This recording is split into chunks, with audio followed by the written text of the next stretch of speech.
Welcome to our first episode of Flourish with Faiza. Our topic, autoimmune disorders and stress. And my first guest is Insele Di Sasi. We are classmates in our Harvard capstone course, and I've had some very meaningful conversations with her. Welcome. Hello, thank you for having me. I'm very excited and also feeling a little vulnerable right now, which is good, I'm pretty I sure. feel the same way. We've had so many conversations, but when you're recording something, you get a little anxious. Yeah. Okay, so like I said, the topic that we have is stress and how it affects our autoimmune disorders. So my first question for you is that how does stress affect your autoimmune disorder? That's a very good question. I feel like I need to clarify up top that I have a couple different uh, disorders, diseases, syndromes, whatever doctors prefer to call each one, and they all interact with each other differently, and some act very similarly to autoimmune disorders, even if they aren't. Okay. Uh, so I have Ehlers-Danlos syndrome, or specifically the dermatosparaxis type 7C Ehlers-Danlos syndrome. I have postular orthostatic tachycardia syndrome, or POTS. I have mast cell activation syndrome. I have fibromyalgia, and I have post-Lyme treatment syndrome, which uh, also interacts with all of those in a very weird and interesting way. And on top of that, I'm currently being tested for Sjogren's and lupus. So we'll see how that Okay. goes. But as for how stress particularly affects my autoimmune and suspected autoimmune disorders, my goodness, it's one of those things you don't immediately notice, but at the same time, I feel like I have a spidey sense for it. Whenever I know a stressful event is coming up, or if I experience some kind of stress due to a loss in the family or a deadline, uh, it really does have a palpable effect in that it becomes a little bit harder to manage day-to-day symptoms as well as increasing their severity. Severity. Okay. So, Um, for myself, one of my main problems is joint pain, musculoskeletal issues, vertigo. And when I'm more stressed, I'm less likely to, one, take care of myself yes, properly. You absolutely. know, I might be missing meals. I might not be taking my medicine at the same time each day. And that alone is going to cause problems. But it's also the fact that I tend to have a lot of heightened inflammation during really stressful times. So I'm in a lot more pain. I'm a lot more stiff, and I'm just not able to really handle it with the same level of grace that I aspire to, but also never quite reach in my day-to-day life. Okay, very, I totally understand what you're saying because my next question was that how was going to be how would you have any techniques that you use for stress reduction? But just like you said that, when you are under unusual circumstances, you're not actually doing your day-to-day self-care. So, but I would like to know if there's anything specific that you reach out to. I remember once you mentioned about your mom and your aunt as well, who have some connections and they help you out with things. So I would love it if you would share that. Of course, uh, like you mentioned, I'm very grateful to have a couple family members who are medical or medical adjacent in their lines of work. With my mother's was a trauma nurse in an ER for 15 years and then became an ICU nurse at the VA. My sister is a microbiologist and she worked with vaccines. Uh, my aunt is a pediatric surgeon and she's been very helpful in figuring out issues with my hips and legs, especially, which are some of my worst uh, parts of me. And so I'm very grateful because there are people in my life who, even if they aren't nearby, are very good about sending reminders. My sister has a son who has a couple similar diagnoses to me. And so she knows if he's having a bad day, I'm having a bad day. And so she'll reach out. Uh, Interesting. so Wow. that I'm very grateful for. But if we're talking specifically about techniques, uh, that's really dependent on what the issue is, I Yeah. think. Uh, I have slipped rib syndrome, which means my ribs will often push out of place in sublux. And a lot of people with disabilities are going to hate when I say this, but it is breathing exercises is the only thing that Mm. can help with that, is I've deep been coming breathing. across that a lot because I personally did not think that breathing would help with, actual physical autoimmune symptoms. But the feedback is that they are because everything in the body is interconnected. Mhm. So we definitely, hope and see in the future that I will be able to explore that more. Yeah, So in light of all that, what do you think would be helpful uh, for you to manage your symptoms? What would you find? What would you go to reach out to? Let's say that you say, you know what, I don't have that yet, or if this was available, it would be easier for me to you know reach out to a group. I'm still trying to explore the options because that is what my podcast is about. That I'm trying to talk to relevant people and then connect them. But it's such an initial stage right now that I myself don't know that how would I be able to find all the resources. So my first step is that I'm asking and looking for the answers, that what are the resources that will be helpful. I see. I mean, I think that's a very good question. I think it's a very complex question because there are some things that would be very helpful that would be nigh impossible to Yeah. give.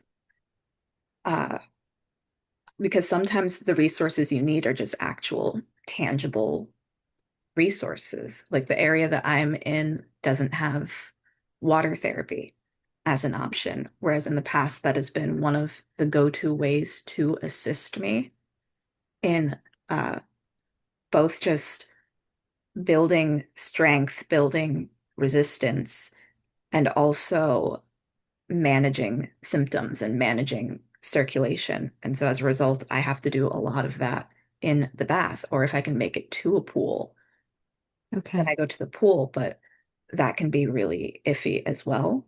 Because if the pool's not Okay. heated, if it's busy, if it's expensive, then it's not an option. So I do feel like I have to say up top that one of the really hard things about uh, chronic illnesses and autoimmune disorders is how isolating they can be because you don't have the resources to be able to manage day to day as well as other people, and other people don't tend to understand what it is you're going through. They don't get the details. You often have to create these hackneyed metaphors Right.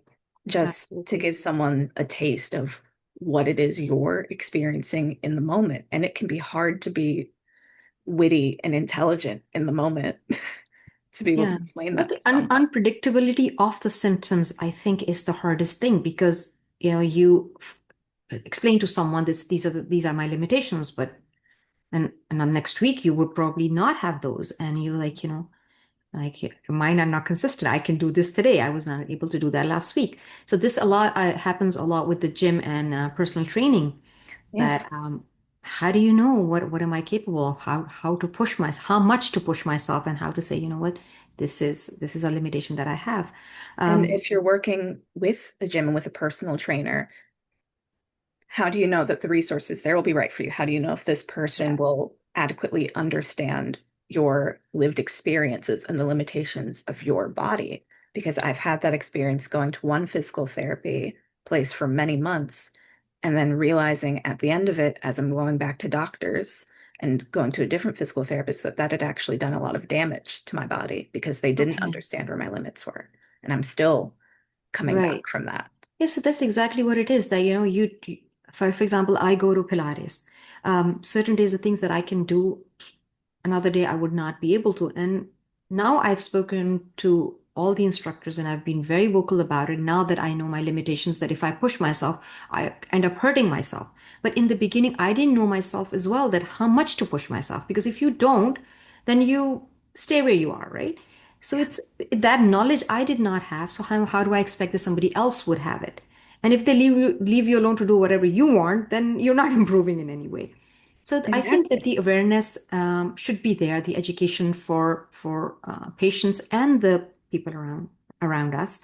Um, Another thing that I've noticed when in the conversations that I've had is that a lot of people call it as invisible illness or silent illness because unless you tell someone about it, you would not know. So it's, you have to give yourself that grace that I'm not comparing myself to just any other person. I have my own concerns and limitations, and I have to take my body as it is today. Um, and that is a huge learning curve as well. I mean, it doesn't come It easily. is. It's something I still actively struggle with each day, and I've dealt with some of these things since I was a child. Yeah.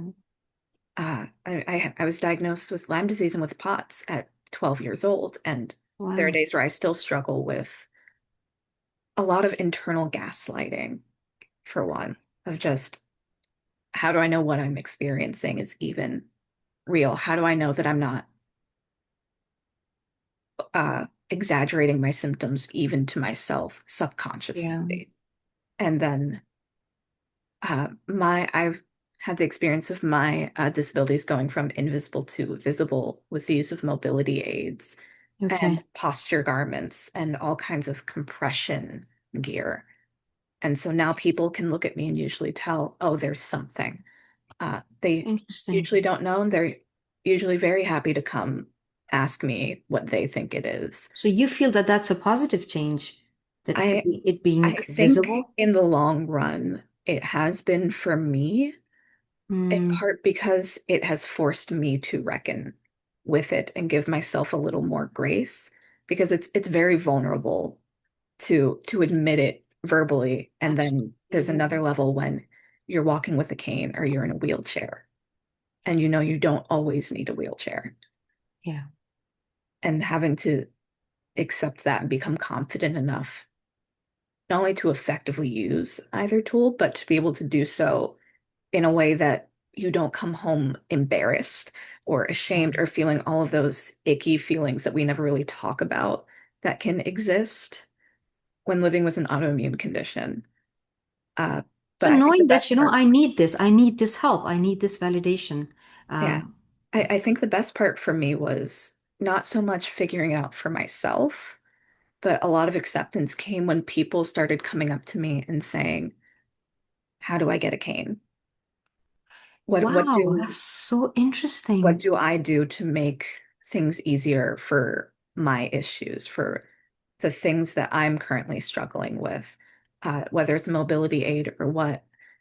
And that really rewired my brain in a way of, oh, we're all just looking for community.